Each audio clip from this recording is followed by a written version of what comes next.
ಮುಂದಿನ ರಾಶಿ ಮಿಥುನ ರಾಶಿ. ಮಿಥುನ ರಾಶಿಯ ಒಂದು ಸೆಪ್ಟೆಂಬರ್ ತಿಂಗಳ ಮಾಸ ಭವಿಷ್ಯ ಹೇಗಿದೆ ಅಂತ ತಿಳ್ಕೊಳ್ಳೋಣ. ಮೇಡಮ್, ಮುಂದಿನ ರಾಶಿ ಮಿಥುನ ರಾಶಿ. ಮಿಥುನ ರಾಶಿಯ ಒಂದು ಮಾಸ ಭವಿಷ್ಯ ತಿಳಿಸ್ಕೊಡಿ. ಖಂಡಿತ. ರಿಲಾಕ್ಸ್ ಸ್ಟುಡಿಯೋ ವೀಕ್ಷಕರಿಗೆ ನನ್ನ ನಮಸ್ಕಾರಗಳು. ಬನ್ನಿ, ಮಿಥುನ ರಾಶಿಗೆ ಆಲ್ರೆಡಿ ಕುಜ 2ನೇ ತಾರೀಕೆ ಬಂದ್ಬಿಟ್ಟಾಗಿದೆ ಮಿಥುನ ರಾಶಿಗೆ. ಇದ್ರ ಜೊತೆಗೆ ಮಿಥುನ ಈಗ ಆಲ್ರೆಡಿ ಆರಿದ್ರ ನಕ್ಷತ್ರದಲ್ಲಿ ಇದ್ರು, ನೆಕ್ಸ್ಟ್ ಪುನರ್ವಸು ನಕ್ಷತ್ರ ಚೇಂಜ್ ಆಗ್ತಾರೆ, ಪ್ಲಸ್ ಶನಿ ನಕ್ಷತ್ರಕ್ಕೆ ಪುಷ್ಯ ನಕ್ಷತ್ರಕ್ಕೂ ಬರ್ತಾರೆ.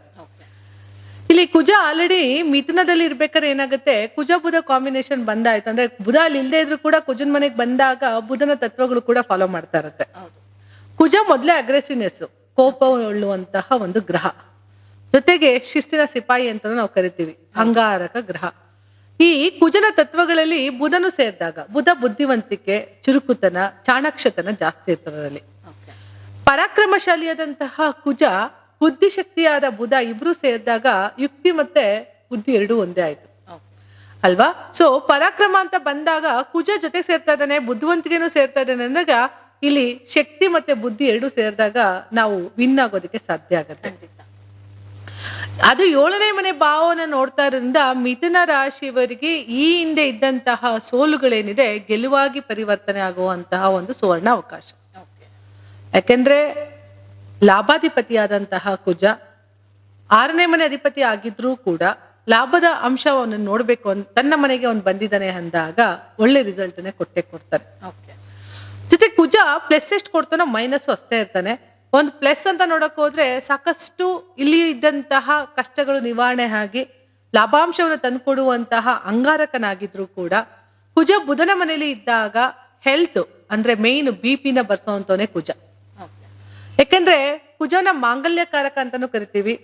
ಯಾಕಂದ್ರೆ ಕುಜ ದೋಷ ಇದ್ರೆ ಹೆಣ್ಮಕ್ಳುಗಳಿಗೆ ಮದ್ವೆ ಆಗಲ್ಲ, ಇಲ್ಲ ಗಂಡ್ ಮಕ್ಳಿಗೆ ಮದ್ವೆ ಆಗಲ್ಲ ಅಂತೀವಿ. ಹಾಗಾಗಿ ಆ ಕುಜನ ದೋಷ ಇದ್ರೂ ಕೂಡ ಪರಿಣಾಮ ಕೆಟ್ಟದಾಗೋದ್ರಿಂದ ಕುಜ ಯಾವ ಸ್ಥಿತಿಲಿದ್ದಾನೆ ನಿಮ್ಮ ಒಂದು ಜಾತಕ ಕೊಂಡಲ್ಲಿ ನೋಡ್ಕೋಬೇಕಾಗತ್ತೆ. ಇಲ್ಲಿ ಕುಜ ರಾಶಿಯ ಮೇಲೆ ಇದ್ದಾನೆ. ಮಿಥುನ ರಾಶಿಯಲ್ಲಿ ದ್ವಿಸ್ವಭಾವ ಉಳ್ಳಂತಹ ರಾಶಿ, ಜೊತೆಗೆ ವಾಯು ತತ್ವವನ್ನು ಉಳ್ಳವಂತಹ ಒಂದು ರಾಶಿ. ಅದು ಅಗ್ನಿ ತತ್ವ ಉಳ್ಳವಂತಹ ಕುಜ ವಾಯು ತತ್ವದ ಮನೆಗೆ ಹೋದಾಗ, ಅಗ್ನಿ ಮತ್ತೆ ವಾಯು ಸೇರಿದಾಗ ಏನಾಗುತ್ತೆ, ಮಿಥುನ ರಾಶಿಯವರಿಗೆ ಓವರ್ ಗ್ಯಾಸ್ಟ್ರಿಕ್ ಜಾಸ್ತಿ ಆಗುತ್ತೆ, BP ಜಾಸ್ತಿ ಆಗ್ತಾ ಇದೆ. ಎಲ್ಲದಕ್ಕೂ ಕಾರಣ ಈ ಕುಜ ಅಗ್ನಿ ತತ್ವದ ರಾಶಿ ವಾಯು ತತ್ವದ ಮನೆಗೆ ಬಂದಿರೋದ್ರಿಂದ. ಹಂಗಾಗಿ ಇಲ್ಲಿ ಗಮನಿಸ್ಬೇಕಾಗಿರೋದು ಏನು ಅಂತ ಅಂದ್ರೆ, ಪ್ರಮುಖವಾಗಿ ಕುಜನಿಂದ ಎಷ್ಟು ಒಳ್ಳೆಯ ಫಲಿತಾಂಶಗಳಿದೆಯೋ ಕೆಟ್ಟ ಫಲಿತಾಂಶಗಳು ನಮ್ಗೆ ಏನಿದೆ ಅದಕ್ಕೆ ನಾವು ಹುಷಾರಾಗಿರ್ಬೇಕಾಗತ್ತೆ. ಅಲ್ಲಿಗೆ ನಾವು ಸ್ಟ್ರೆಸ್ ಜಾಸ್ತಿ ಮಾಡ್ಕೋಬಾರ್ದು.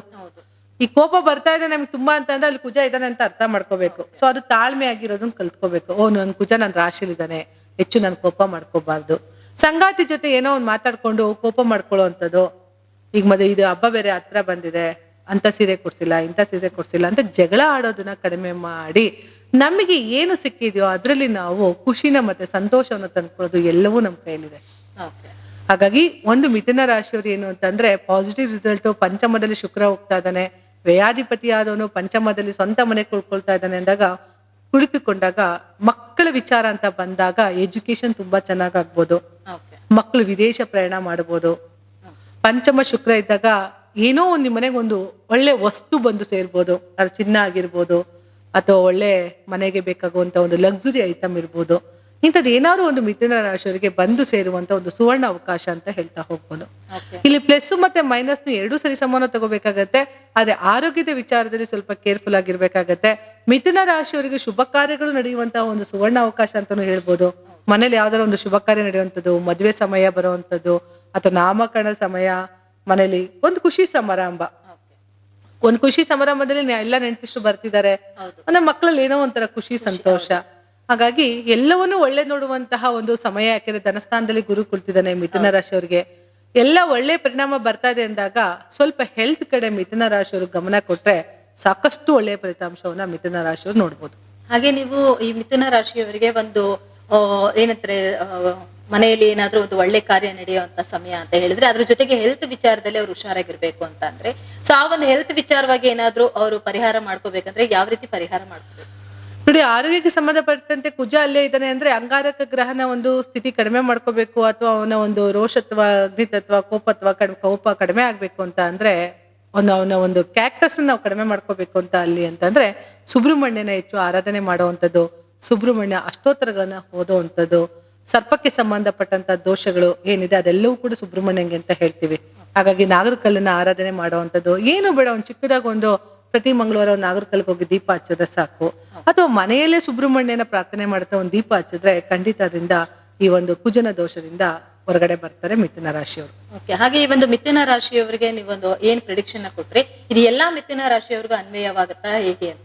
ಖಂಡಿತ ಎಲ್ಲ ಮಿಥುನ ರಾಶಿಯವ್ರಿಗೂ ಸೇಮೇ ಇರುತ್ತೆ. ಬಟ್ ಆದ್ರೆ ನಿಮ್ಮ ದಶಾಭುಕ್ತಿಗಳಲ್ಲಿ ಏನ್ ನಡೀತಿದೆ ನೋಡ್ತಾ ಹೋಗಿ. ಯಾಕೆಂತಂದ್ರೆ ಮಿಥುನ ರಾಶಿಯವ್ರ ಬಗ್ಗೆ ಚೆನ್ನಾಗಾಗತ್ತೆ ಹಂಗೆ ಹೇಳಿದ್ರೆ ಹಿಂಗೆ, ನಿಮ್ಮ ದಶಾಭುಕ್ತಿಯಲ್ಲಿ ಯಾವ್ದಾರ 6ನೇ ಮನೆ ನಡೀತಾ ಇರ್ಬೋದು, ಅಥವಾ ಶನಿ ದಶೆ ನಡೀತಾ ಇರ್ಬೋದು, 8ನೇ ಮನೆ ದಶೆ ನಡೀತಾ ಇರ್ಬೋದು, 12ನೇ ಮನೆ ದಶೆ ಕೂಡ ನಡೀತಿರ್ಬೋದು. ನಿಮ್ಮ ದಶಾಭುಕ್ತಿನೇ 70% ಪ್ರಿಡಕ್ಷನ್ ಹೇಳೋದ್ರಿಂದ ನಾವಿಲ್ಲಿ ಗೋಚಾರದಲ್ಲಿ ಹೇಳೋದ್ರಿಂದ ಅವ್ರಿಗೆ ವರ್ಕೌಟ್ ಆಗುತ್ತಿಲ್ಲ ಅಂತ ಹೇಳಲ್ಲ. ಬಟ್ ತುಂಬಾ ನಾವು ಚೆನ್ನಾಗಿ ಜಾತಕ ನೋಡ್ಬೇಕಾಗಿರೋದು, ಅವ್ರ ಪರಿಶೀಲನೆ ಏನು, ಮಿಥುನ ರಾಶಿಯವ್ರಿಗೆ ಏನ್ ತುಂಬಾ ಟೈಮ್ ಚೆನ್ನಾಗಿದೆಯೋ ಇಲ್ಲ ಅನ್ನೋದನ್ನ ಅವರ ಜನ್ಮ ಜಾತಕದ ಕುಂಡಲಿ 99% ರಿಸಲ್ಟ್ ಹೇಳ್ತಾ ಹೋಗುತ್ತೆ. ಮಿಥುನ ರಾಶಿಯವರಿಗೆ ಅನ್ಕೊಂಡಂತಹ ಎಲ್ಲ ಕೆಲಸ ಕಾರ್ಯಗಳಲ್ಲೂ ಸಕ್ಸಸ್ ಆಗ್ಲಿ ಅಂತ ಹೇಳ್ತಾ ನನ್ನ ಮಾತನ್ನ ಮುಗಿಸ್ತಾ ಇದ್ದೀನಿ. ಧನ್ಯವಾದಗಳು. ನೋಡಿದ್ರಲ್ಲ ವೀಕ್ಷಕರೇ, ಈ ಒಂದು ಮಿಥುನ ರಾಶಿಯ ಸೆಪ್ಟೆಂಬರ್ ತಿಂಗಳ ಮಾಸ ಭವಿಷ್ಯ ಹೇಗಿತ್ತು ಅಂತ. ಹಾಗಿದ್ರೆ ಬನ್ನಿ ಮುಂದಿನ ರಾಶಿ ಬಗ್ಗೆ ತಿಳ್ಕೊಳ್ಳೋಣ.